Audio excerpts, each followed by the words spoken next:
Merhabalar, kanalıma hoş geldiniz. Bugün sizlerle beraber Selanik modeli uyguladığımız V yakalı crop hırka yapacağız ve üzerine de görmüş olduğunuz gibi kirazlar hazırlayacak ve üzerine dikeceğiz. İstediğiniz sayıda kiraz yapabilirsiniz. Hırkamın kollarında hiç eksiltme yapmadan tamamen düz indirdim. Çünkü bol salaş duran bir hırka olmasını istediğim için. Gördüğünüz gibi bedeni de bu şekilde. Sizlerle ölçülerini de paylaşacak olursam şöyle arka ortadan 39 santim. Eni de biraz enli görünebilir. Selanik modeli fazla açıyor, o yüzden.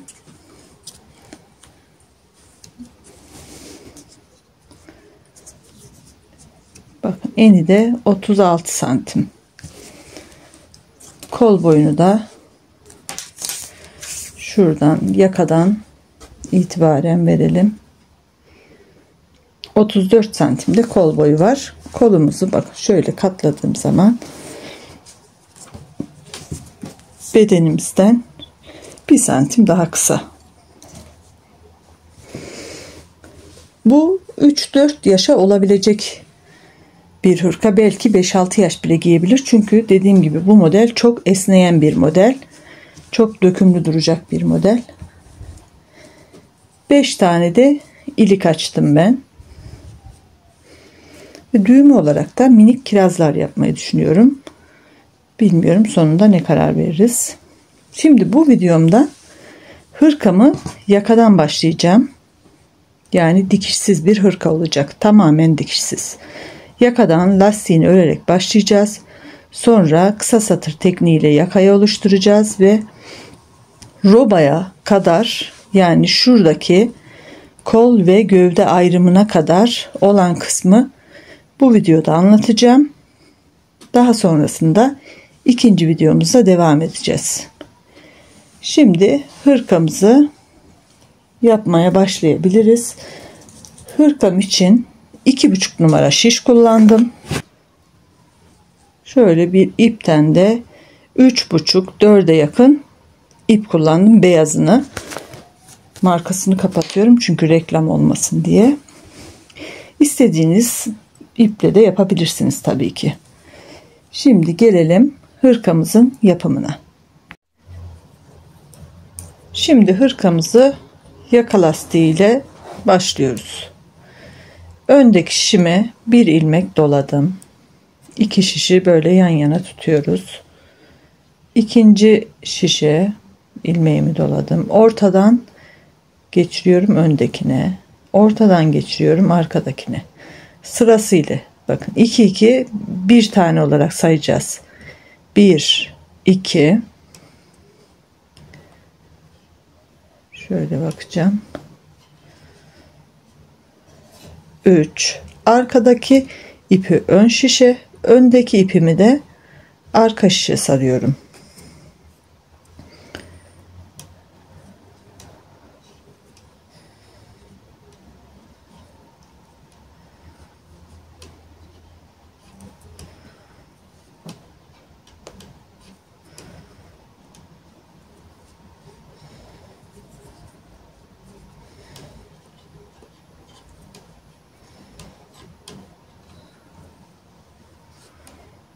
Şimdi ilmeklerimize bir bakalım kaç tane oldu.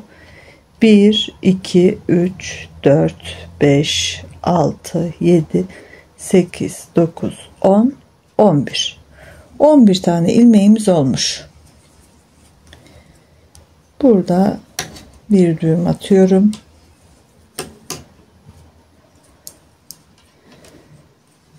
Şişimin birini çektim. Bakın 2 yönlü örgü başlamış olduk. Her iki tarafta da ilmeğimiz var. Biz tek yönlü olarak öreceğiz. 1 2 düz ördüm. 1 ters, 1 düz, 1 ters, 1 düz. normalde birebir lastik yapıyoruz. Sadece her iki kenarda da 2 tane düz ilmek kullanacağım ön tarafta. Bu ilk sıra olduğu için hem başta hem sonda örüyorum bu 2 düz ilmeği. Diğer sıralarda başlangıçta örmeyeceğim. Sıra sonunda öreceğim. Şimdi arkada olduğumuz için 2 tane ters ilmeğimiz var başlangıçta ve ikisini örmeden alıyorum. Bir düz bir ters olarak örmeye devam ediyorum.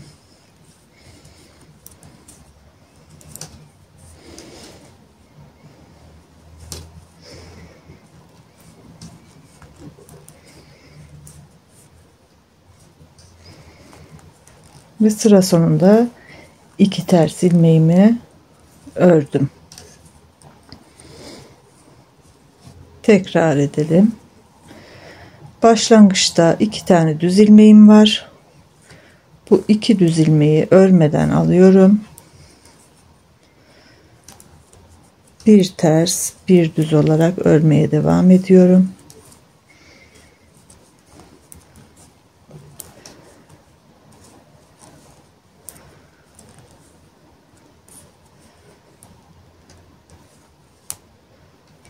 Ve sondaki 2 düz ilmeğimi de örüyorum. Sıramı tamamlıyorum. Bu şekilde örerek lastiğimizi ilerletiyoruz. Gördüğünüz gibi lastiğimi örerek istediğim uzunluğa getirdim. Bu uzunluk ne kadar olacak derseniz santim vermiyorum. Sadece ilmek sayısı veriyorum. Çünkü normalde benim ördüğüm hırkamın ipi ince ama burada gösterdiğim ip kalın. O yüzden ikisinin santimi birbirine uymayacaktır. Şöyle lastiğimizin kenar kısmında bakın şöyle düzgün baktığımız zaman bir tane şiş alalım elimize. Şuradaki düz ilmek zincir görüntüsü var bakın. Şöyle. Bu zincir görüntüsünün hemen yanında ilmek alacağız. Yani bu kısımlardan. Burası zincir görünümü. Hemen yanındaki kısımdan ilmek alıyoruz. Şöyle de göstereceğim. Şuradaki zincir görüntüsünü atlayacağız ve hemen yanındakinden ilmek çıkaracağız. İlmeğimizi nasıl çıkarıyoruz şimdi?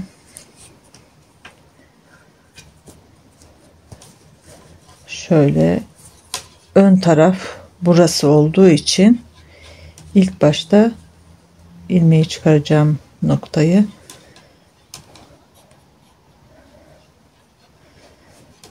göstermek istiyorum. Bakın şöyle buradan en son şu ilmeğim çıkmış zaten, buradan almıyoruz, şuradan başlıyoruz.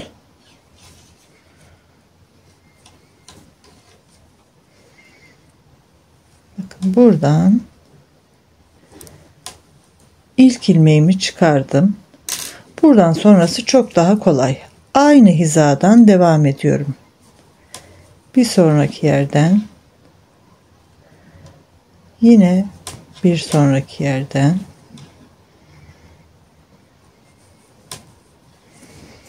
beyaz biraz parladı, böyle parlayacağını hiç düşünemedim.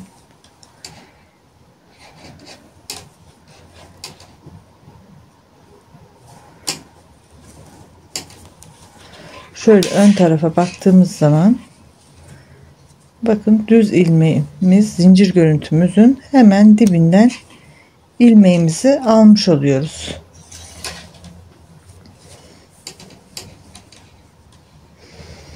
Devam ediyorum ilmeğimi çıkarmaya.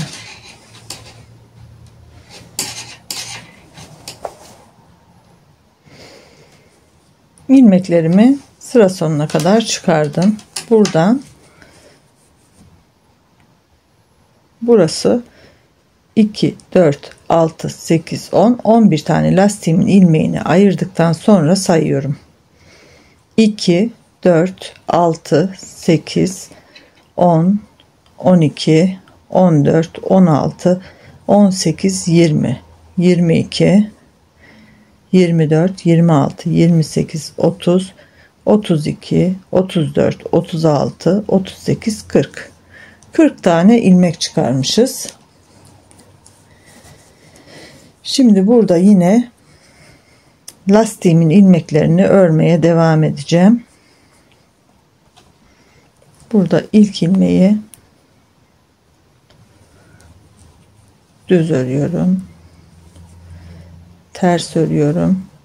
Kenarlarda 2 tane düz ilmek kullanmıştık. Bu iç kısımda artık bir ters bir düz yaptım. Şimdi ters düz ördük. En son ne ördüğümü hatırlayamadım. Ters örmüşüm. Düz örüyorum. Ters örüyorum. Düz örüyorum. Ters örüyorum.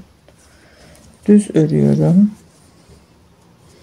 Ters örüyorum.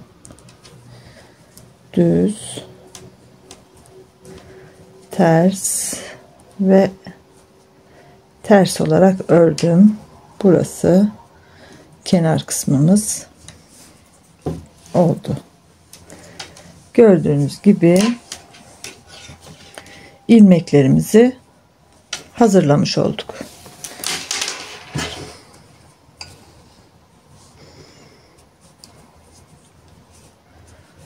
Burada şimdi hemen ilk 2 ilmeğimi örmeden aldım. Lastik kısmını hemen örüyorum.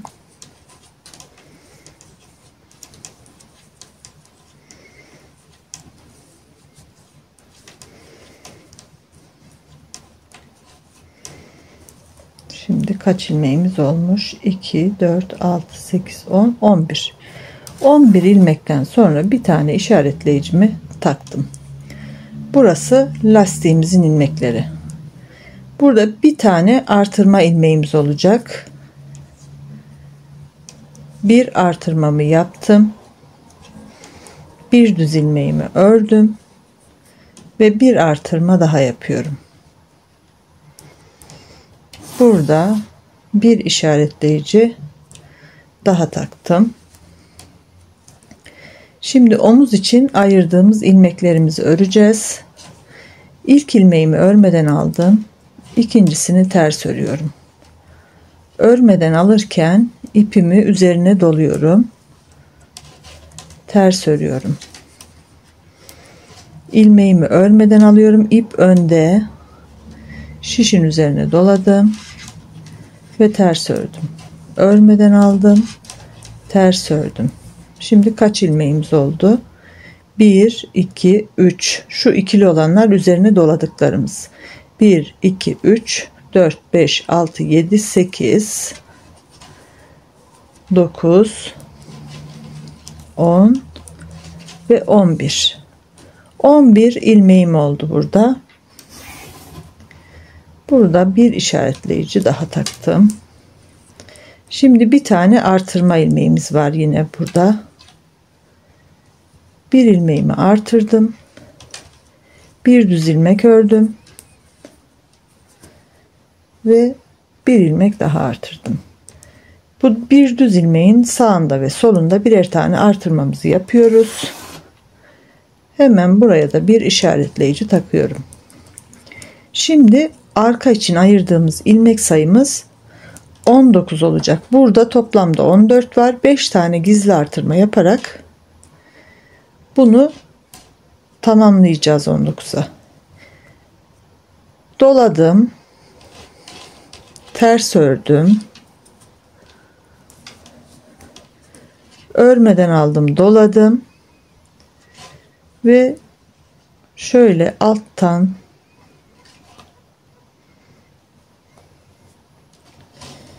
ilmeğimi çekeceğim şuradan. Bunu şişime tersten takıyorum. ters örmüştüm. Örmeden aldım, doladım. Yine bir ters ördüm. Bir artırmamızı yaptık. Örmeden aldık, doladık. Bir ters ördük. Örmeden aldık, doladık. Yine alttan ilmeğimi şöyle tersten takıyorum ve ters ördüm. İkinci ilmeğimi artırmış oldum. 1 2 3 4 5 6 7 8 ilmeğimiz oldu. Örmeden aldım. Hemen şimdi burada bir tane daha artırıyorum.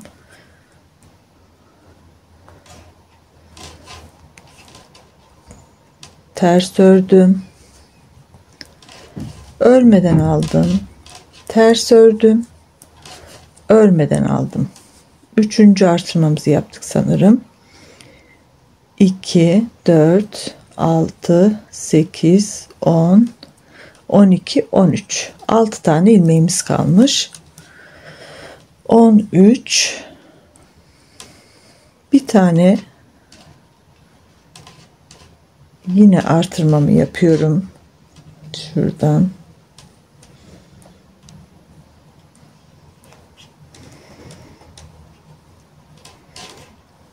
On dört, 15, 16, 17. Son kez artırmamı yapıyorum. 18 ve 19. 5 tane gizli artırmamızı yaptık. 19 tane oldu. Sayalım. 1 2 3 4 5 6 7 8 9 10 11 12 13 14 15 16 17 18 19. Şimdi buraya bir işaretleyici takıyorum. Normalde 14 ilmeğimiz vardı. 5 artırma yaptık. Doğru yapmış mıyız? Şuradan teyit edelim.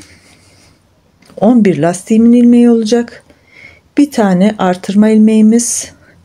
2 4 6 8 10 11 tane omuz için, bir tane yine artırma ilmeğimiz ve doğru gidiyoruz. Şimdi burada bir tane ilmeğimi artırdım. Bir düz ilmek ördüm. Yine bir ilmek artırdım ve bir işaretleyicimi taktım. Şimdi burada omuz için ayırdığımız 2 4 6 8 10 12, şuradaki bir tanesi artırma ilmeğimiz, 11 tane. Bu 11 ilmeğin 3 tanesini örerek başlıyorum. Örmeden aldım, doladım, ters ördüm. Örmeden aldım. 3 tane ilmeğimiz oldu. Buradan dönüş yapıyorum. Bakın, bu doladığımız ilmek örmeden aldık, açıldı. Burada ikinci ilmeğimize dolama yaparak aldık ve ters ördük. Burada artırma yerindeki 3 tane ilmeğimi ters örüyorum.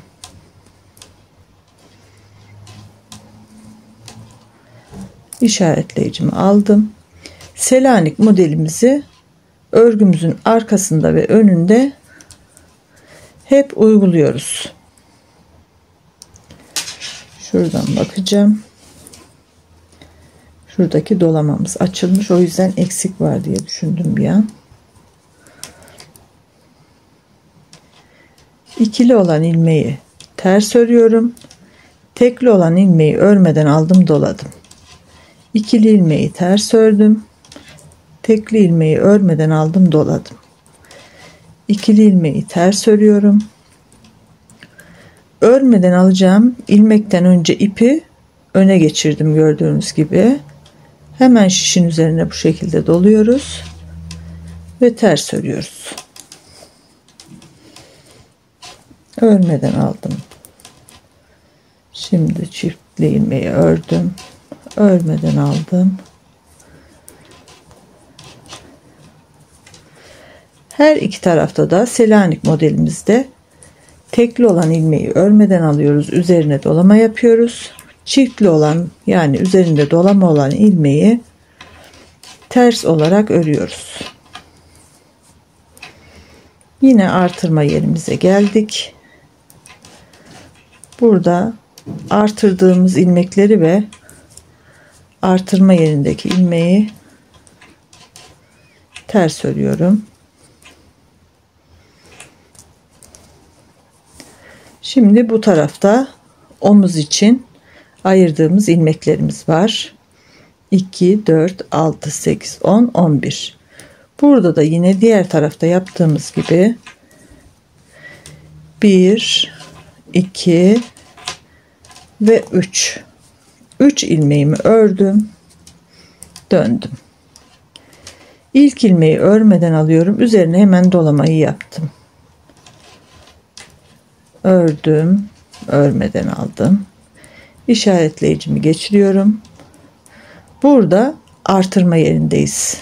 Bakın en son burada örmeden aldık, doladık. Selanik modelimizi bu ilmekle de devam ettireceğiz. Bunu ters ördüm. Bir artırma yaptım. Bir düz ilmek ördüm. Bir artırma daha yaptım. Ve sıradaki ilmeği ters ördüm. İşaretleyicimi aldım. Burada tekli ilmeği örmeden aldım, doluyorum. Bu kısmı hemen hızlıca örüyorum. Selanik modelimizi uyguluyoruz.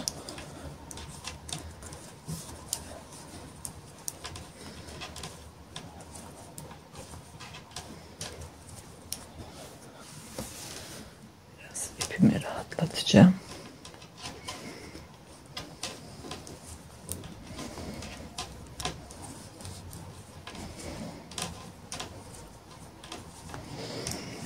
Artırma yerine geldim. En son dolamıştık. Ters örüyorum. Ortadaki artırma ilmeğimin önce sağından artırmamı yaptım. İlmeğimi ördüm. Şimdi solundan da artırmamı yapıyorum. Ve sıradaki ilmeği ters ördüm. İşaretleyicimin yerini değiştirdim. Örmeden aldım. Ördüm. Örmeden aldım. Bakın burada omuz için ayırdığımız ilmeklerde üçünü örmüştük bir önceki sırada. Şimdi üçünü daha dahil edeceğiz. Örmeden aldık. Ördüm. Örmeden aldım ve yine ters ördüm. Burada şu artırma ilmeğimizde 2, 4, 5 tane ilmeğimiz kaldı. Dönüyoruz. İlk ilmeğimi örmeden aldım ve üzerine dolamamı yapıyorum. Ve yine Selanik modelimize devam ediyoruz.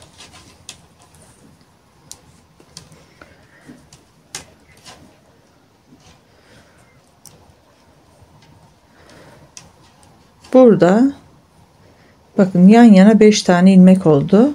İlkine dolama yapıyorum. Diğer üçünü ters örüyorum. Yine son ilmeğe de dolama yaptım.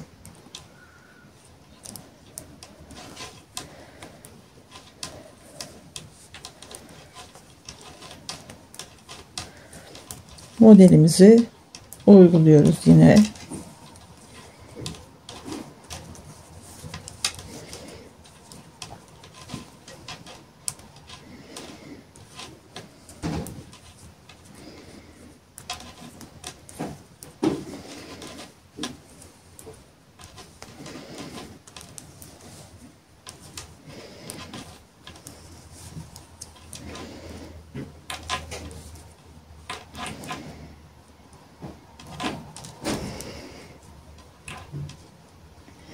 Yine artırma yerine geldik. İlk ilmeğimi örmeden aldım, doladım. 1 2 3. Burası arka sıra olduğu için artırmamızı yapmıyoruz. Son ilmeği de dolama yapıyorum. işaretleyicimi aldım. Şimdi yine omuz için ayırdığımız ilmeklerimize geldik. İlk bu 3 ilmeği örerek başlamıştık. 1 2 3 4 5 ve 6. 6. ilmeğimi ördüm. Şuradaki bir tane ilmeğimiz artırma ilmeği, 2 4 5 tane ilmeğimiz kaldı burada. Pardon, artırma ilmeğimiz burada. Burası da 2 4 5 tane. Yine buradan dönüyorum. İlk ilmeğimi örmeden aldım. Artırma yapmıştık buna, dolama. Şöyle dolamasını yapalım. Gerçi bunu örmeden aldığımız için şimdi dolama yapsaydık arkada şimdi ters örecektik. Bunu hiç örmeden alıyorum.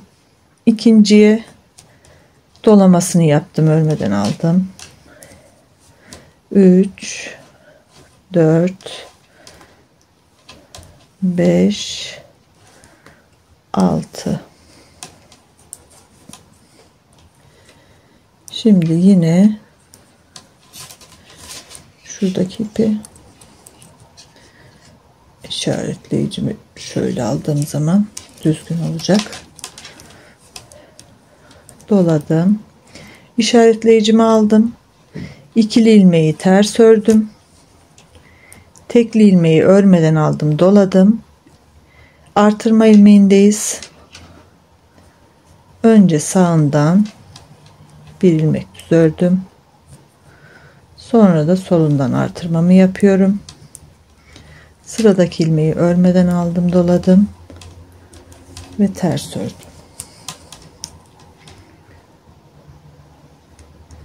İşaretleyicimi geçirdim.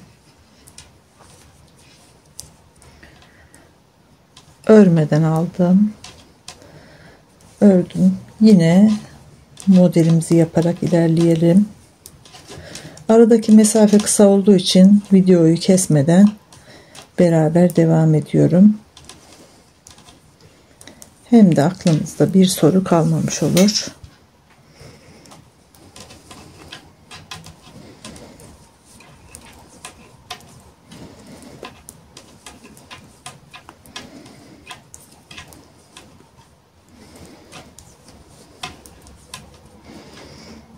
Artırma yerine geldim yine.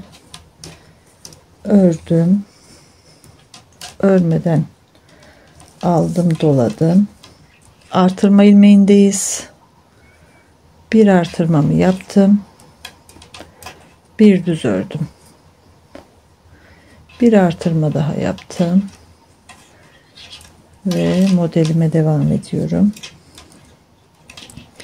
Şimdi omuzun ilmeklerine geldik. Burada 6 tane ilmeğimizi dahil etmiştik. Önce o 6'yı örüyorum. 1 2 3 4 5 6.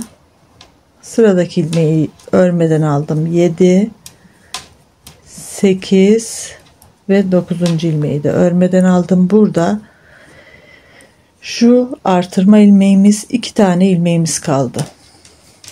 Dönüyorum.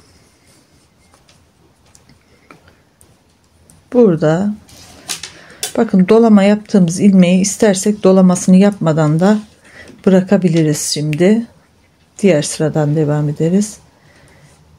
İkinci ilmeğe dolamamı yaptım. 3 4 5 6 7 8 9.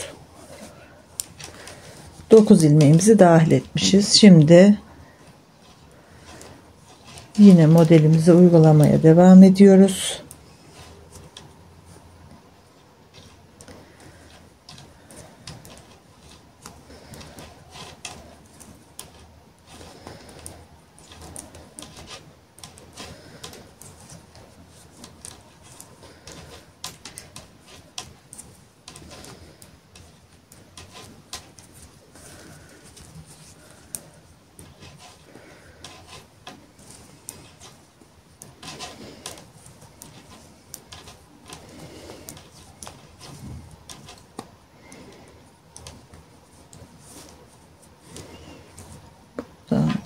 Dolağımızı kaçırmışım. Hemen düzelttim.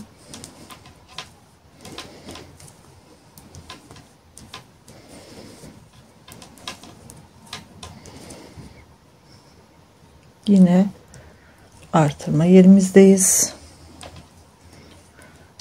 İkili ilmeği ördüm. Tekli ilmeği dolama yaptım. Artırma ilmeğini arkadan ters örüyoruz her zaman. Doladım. Ters ördüm. Doladım. Yine omzun ilmeklerine geldik. Diğer tarafta yaptığımız gibi önce örüyoruz ilmeklerimizi. 2, 3, 4, 5 ve 6. 6 ilmeğimizi dahil etmiştik. Şimdi 7, 8, 9. Burada 2 tane ilmeğim kaldı. Döndüm. İlmeğimin üzerine dolayarak dönüyorum.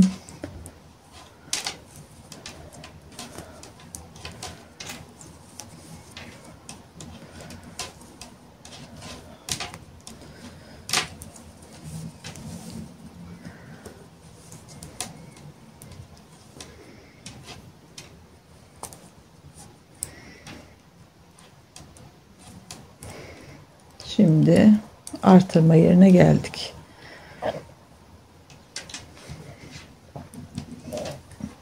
Burada şurası artırma ilmeğimiz. Yine burada ilmeğimin dolamasını kaçırmışım. İkili ilmeği ördüm. Örmeden aldım. İkili ilmeği ters ördüm. Sağından bir artırma yaptım. Düz ilmeğimi ördüm. Solundan bir artırmamı yaptım. Ters ördüm, doladım. Ters ördüm. Şimdi arka tarafın ilmeklerini öreceğiz yine.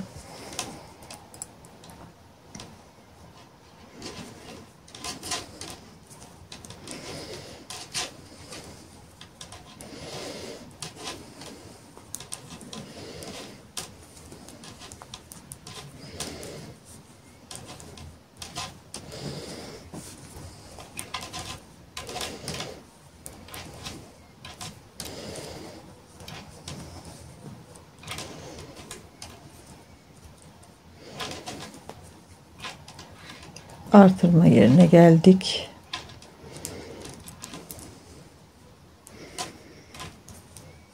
Ters örüyorum. Örmeden aldım. Yine ters ördüm. Artırma ilmeğimiz. Önce sağındaki artırmayı yaptım. Bir ilmeğimi ördüm. Şimdi solda artırmamı yaptım. İkili ilmeğimi ters ördüm. Örmeden aldım. Ters ördüm. Bu tarafta diğer omzumuza gelmiş olduk. 2, 3, 4, 5, 6, 7, 8, 9. Bir önceki sırada 9. ilmeğimize kadar örmüştük. Şimdi 10, 11. Tümünü dahil ettik ve bir tane artırma ilmeğimize geldik.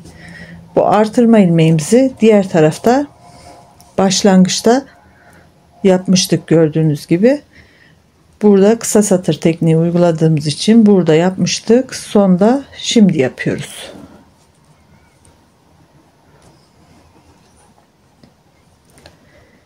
Bir artırmamı yapıyorum. Ama önce buraya bir işaretleyicimi takıyorum. Diğer tarafta olduğu gibi bir düz ilmeğimi ördüm.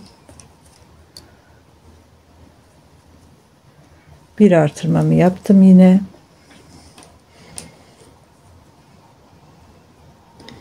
Şimdi bu ilmeği ters olarak öreceğim.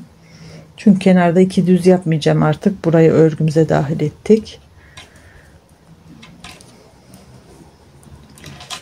Bir düz bir ters olarak devam ediyoruz.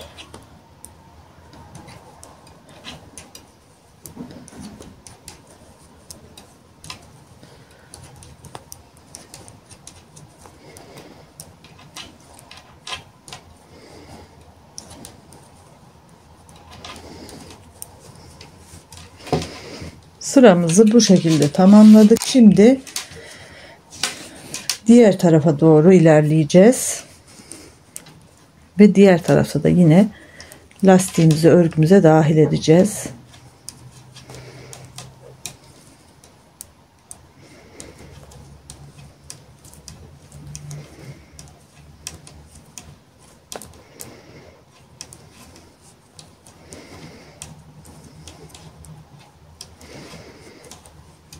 Artırma yerine geldim. 1 2 ve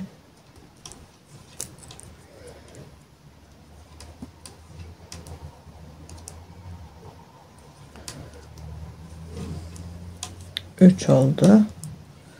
Burası ters olduğu için sadece örüyoruz, artırma yapmıyoruz. Örgümüzün tersi.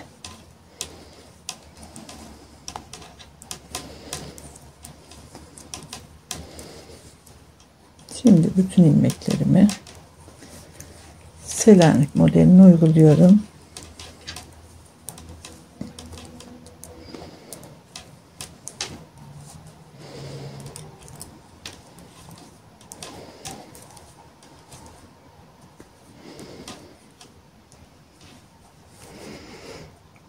Bir doladım, ters ördüm, bir doladım. Şimdi 1 2 ve 3 ilmek ters örüyorum. Diğerlerini yine modelle ördük. İşaretleyicinin olduğu yerde dolamayı kaçırıyorum genelde.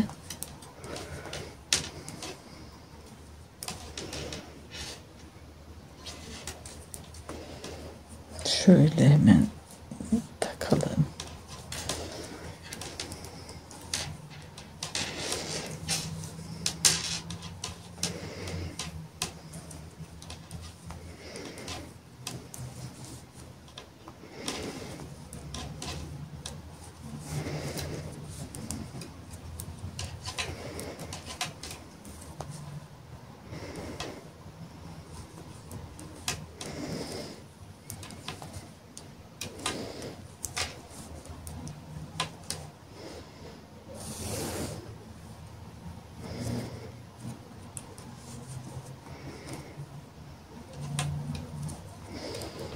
Artırma yerindeyiz.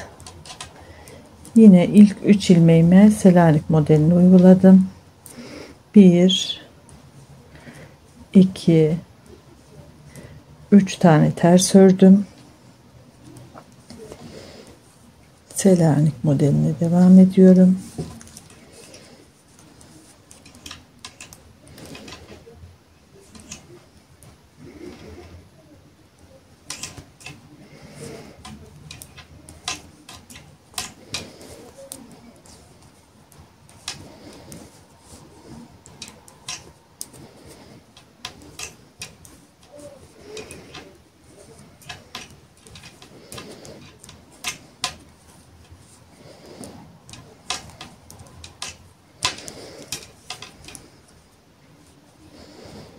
Yine artırma yerine geldik.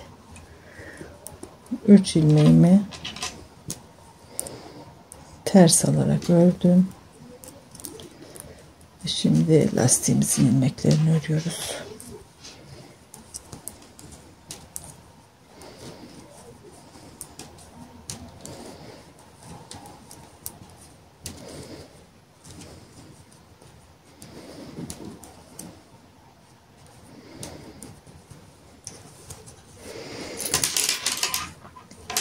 Bakın burası örgümüzde çift yönlü başladığımız kısım.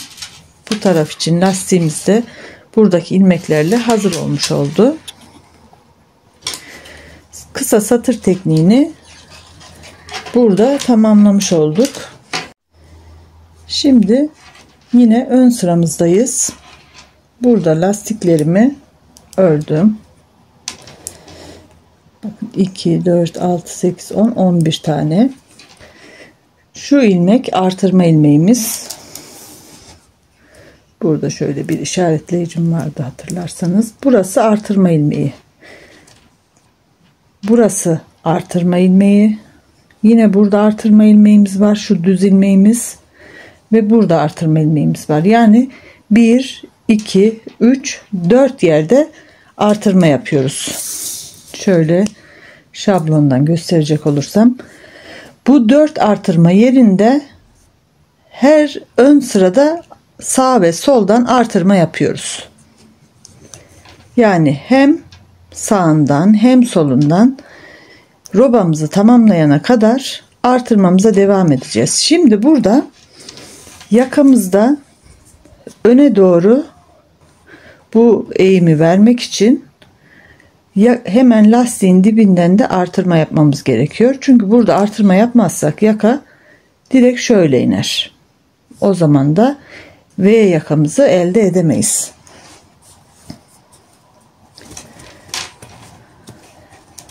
Tabii ki bu artırmaları her ön sırada yapmayacağız. Şimdi burada 11 tane lastiğimin ilmeğini ördükten sonra bir işaretleyici takıyorum ve bir tane artırma ilmeği yaptım. Yani şu kısım için artırma yaptım. Bakın burada da okla gösterdim. Arka sıradan geleceğiz. Ön sıradan tekrar gideceğiz. Artırma yapmadan tekrar arka sıradan geleceğiz. Yani 3 şiş çıkacağız. İkinci ön sırada tekrar artırma yapacağız. Bu sırada yaptık. Bir sonraki ön sırada yapmayacağız. Artırmamı tekrar yapıyorum çıktığı için. Burada bir artırmamı yaptım.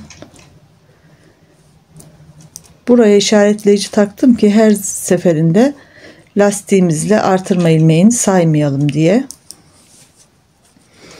Şimdi burada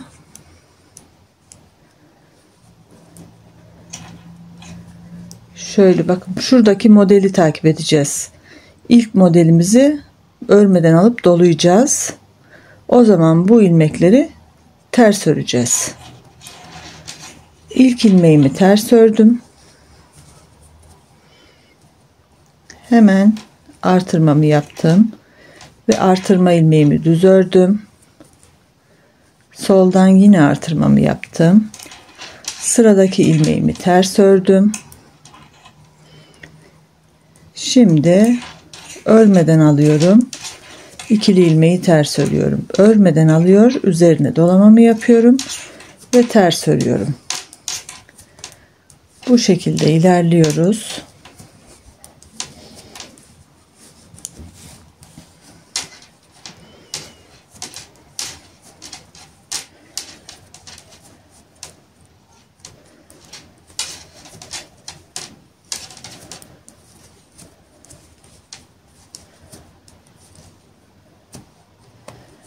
Şimdi artırma yerine geldik. En son doladım. Bakın artırma ilmeğimiz bu. Hemen bir tane artırmamı yaptım. Düz ilmeğimi ördüm. Soldaki artırmamı da yapıyorum. Ve ilmeklerime model uygulayarak devam ediyorum.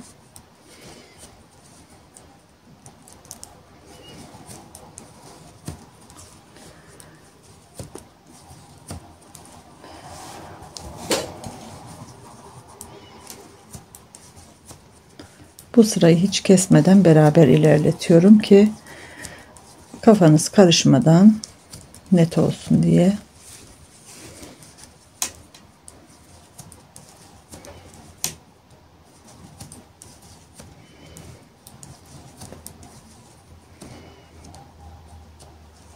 Şurada.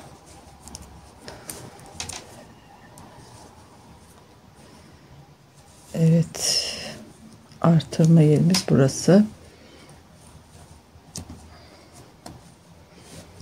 Burada ipimin üzerindeki dolamayı kaçırmışım.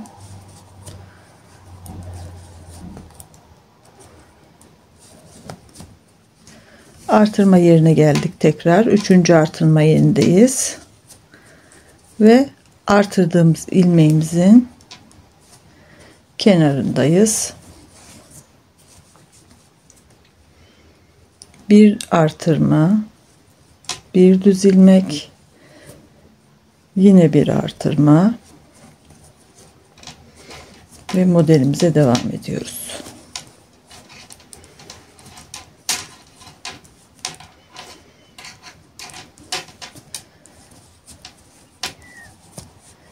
Şimdi de omuz için olan ilmeklerimi örüyorum. 4. artırma yerimize geliyoruz burada.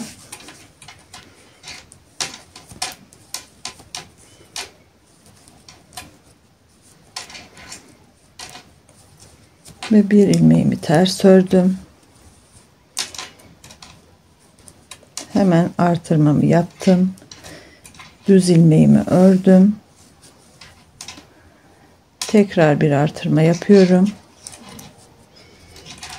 İlmeğimi düz ördüm. Burada işaretleyicimi aldım. Burada lastiği ördükten sonra bir tane artırma yapmıştık. Şimdi burada da lastikten önce bir artırmamızı yapıyoruz. Hemen bir işaretleyici alıyorum. Bunu da buraya takıyorum. Yine lastiğimi örmeye devam ediyorum.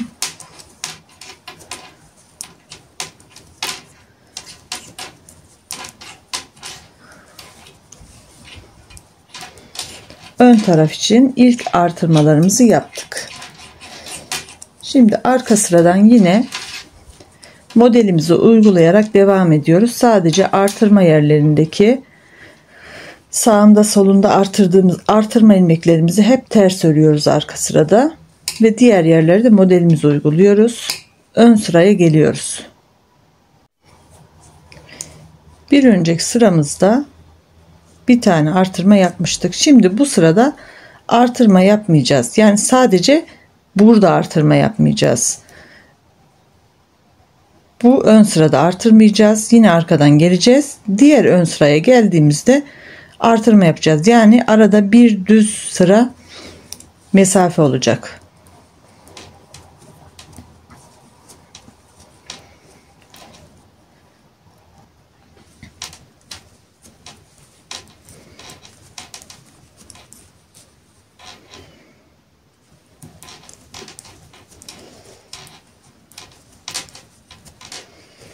Bakın lastiğimi ördüm. Buradaki tek olan ilmeğimi de modelime dahil edeceğim. Ve burada da yine modelle devam ediyoruz. Artırma ilmeğimize geldik. Hemen sağındaki ilk artırmamı yaptım. Düz ördüm.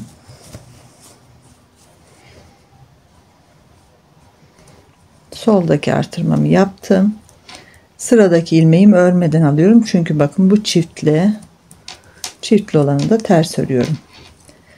Yani lastikten sonraki bir artırmanın yanına bir daha yapmadık. Ama 4 tane artırma yerimizde artırmalarımız robamız bitene kadar devam edecek. Şimdi bu sırayı tamamlayacağım. Arkadan da geleceğim. İkinci buradaki artırmamızı yine beraber yapacağız. Tekrar ön sıradan devam ediyoruz.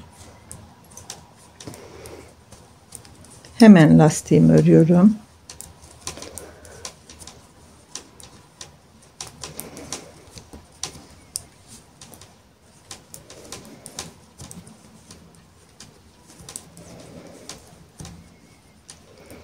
İşaretleyicimi geçirdim.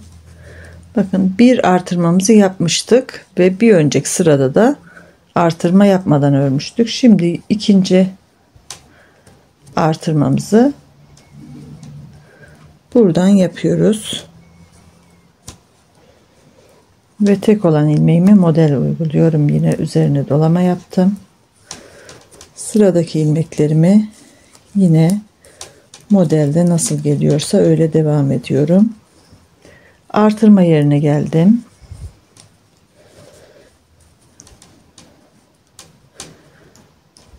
Burada da artırdım, düz ördüm ve soldaki artırmamı da yaptım.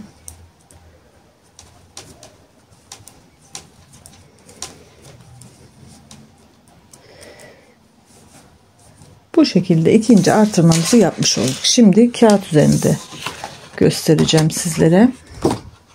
Bakın bir artırma yapmıştık. Arkadan geldik, önden gittik, tekrar arkadan geldik. Yani bir ön sırayı boş geçtik. İkinci ön sırada yine artırdık. Yine aynı şekilde arka sıradan geleceğiz, önden gideceğiz, arkadan geleceğiz. Yine bir ön sırayı geçip bir artırma daha yapacağız. Burada tekrar aynı şekilde yapıyoruz. İkinci artırmamızı yapmıştık. Şimdi iki defa daha aynı şekilde bir sıra artırmadan örüyoruz ön taraftan. İkinci sırada artırıyoruz. Bir sıra artırmadan örüyoruz. İkinci sırada artırmamızı yapıyoruz. Dördüncü artırmadan sonra arka taraftan geliyoruz. Önden gidiyoruz. Yani iki ön sırada artırma yapmıyoruz. Üçüncü ön sırada artırma yapıyoruz. Yine iki ön sırayı atlıyoruz. Artırma yapmadan düz örüyoruz. Üçüncü ön yüzde artırma yapıyoruz. Tekrar aynı şekilde iki ön sırada artırma yapmadan üçüncü ön sırada artırmamızı yapıyoruz. Bakın bu şekilde 3 defa, bu şekilde 1 2 3 defa yapıyoruz. 2 4 6 7 oldu. 7. artırmamızdan sonra 3 tane ön sıra atlıyoruz. Bakın arkadan geliyoruz, önden gidiyoruz. Arkadan geliyoruz, önden gidiyoruz. Arkadan geliyoruz, önden gidiyoruz ve arkadan geliyoruz. Yani şunlar ön sıra 1 2 3. 3 ön sırada artırma yapmadan devam ediyoruz. Dördüncü de artırıyoruz. Bu şekilde de 1 2 3 4 5 defa 3 ön sırada artırma yapmıyoruz. Dördüncü de artırma yapıyoruz. Burada 7'ye kadar yapmıştık. 7.'den sonra da bu şekilde 2 4 5 tane artırmamızı yapıyoruz. Ve hırkamızın ön taraftaki eğimini tamamlamış oluyoruz. Bir sonraki videomda da robaya kadar ördüğümüz hırkamızın kol ayrımını ve beden ayrımını yapacağız. Kolu nasıl ördüğümüzü göstereceğim. Beden ayrımını göstereceğim.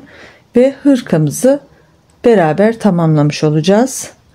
Hırkamıza bir de kiraz dikeceğim. Kirazları da yine nasıl yapıldığını ikinci videomda paylaşmayı düşünüyorum. Umarım beğenmişsinizdir. Yapacak olanlara şimdiden kolaylıklar diliyorum. İzlediğiniz için çok teşekkür ediyorum. Bir sonraki videomuzda hırkamızın devamıyla buluşmak üzere. Hoşça kalın, sevgiyle kalın.